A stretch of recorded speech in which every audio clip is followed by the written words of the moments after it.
குரம் நீலகாமம் இலக்கம் 5 தோட்ட தொழிலாளர்கள் பற்றி சின்ன ஒரு பேட்டி எடுக்க வந்திருக்கிறோம். அவங்களுடைய மனநிலை என்ன, இந்த சந்தர்ப்பத்தில் அவங்க என்ன நினைக்கிறாங்கிறத பற்றி பேச வந்திருக்கிறோம். அவங்களோட பேசுவோம். ஏதாவது சந்தோஷமான செய்தி கேள்விப்பட்டீங்களாமா?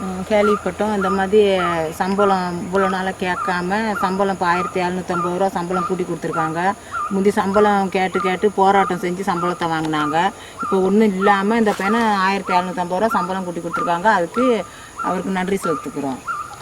பெரிய ஒரு பிரச்சனையை தீர்த்து வச்சுருக்காரு நம்ம ஜனாதிபதி அவர்கள்.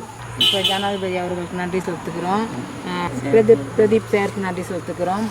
நம்ம ஹாஸ்பிட்டலுக்கு வர்றது இவ்வளவோ நோயாளி மருங்க வர்றதுக்கு இருக்காங்க, போகிறதுக்கு வரத்துக்கெல்லாம் வழி இல்லாமல் இருந்தாங்க.